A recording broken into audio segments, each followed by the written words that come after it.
Magandang araw! Ako nga pala si Rian Portuguese, your millennial psychologist at welcome sa All About You, kung saan ito ang safe space mo at pag-uusapan natin ang tungkol sa'yo.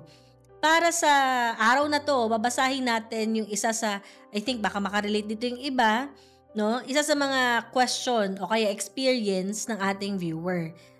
Itago na lang natin sa pangalan na MA. Sabi niya, I've been in HR for 7 years. And sa dati kong company, I thrive dahil supportive ang team. Sa bago kong work, which is 4 months pa lang ako, may mga office mates na mabait sa harap pero may sinasabi pala behind my back. Even giving me a nickname na hindi ko gusto. Since people pleaser ako, madali akong maapektuhan and it makes me anxious. Hindi ko naman iniisip mag-resign, gusto ko lang matutunang i-protect ang mental space ko at maging mas resilient. Commonly nangyayari talaga siya sa masakit masabihin pero nangyayari talaga siya sa mga workplace. At sana hindi yan magpatuloy sa maraming mga organizations kasi nakaka-apekto siya sa productivity or performance ng kahit na sino, and even yung mismong, nasa-strain din yung mga relationships kung minsan parang hindi ka na nakikipag-connect sa mga katrabaho mo dahil pakiramdam mo lahat sila ganun sa'yo.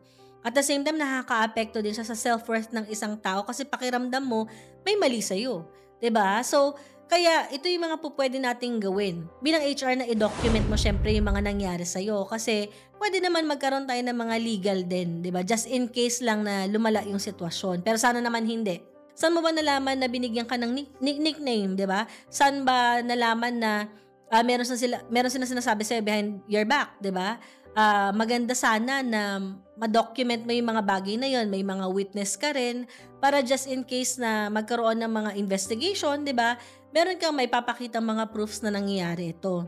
Oo, so ngayon pwede mo rin kausapin yung mismong boss mo dahil meron ka nakikitang ganitong klase ng problema para ma-address. Importante yung pagse-set ng healthy boundaries. As much as possible na i-lessen mo yung interaction mo sa mga ganitong klase ng tao kasi sinasak up niya yung energy mo. Madedrain ka dyan kapag patuloy kang makikisama dun sa mga drama nila. Pwede tayong mag-focus lang sa kung anong kaya mong kontrolin. So, focus on what you can control. Hindi mo talaga mapipigilan yung mga ganyang klase ng tao na kontrolin yung iisipin nila sa'yo. Importante dito yung mag-practice din tayo ng self-care. Ayan, lalo pat HR ka, ang dami-dami mong ginagawa, di ba? So, isisingit mo tong self-care na to sa gitna ng mga busy schedule mo. Hopefully, nakatulong yung ilan sa mga practical tips natin.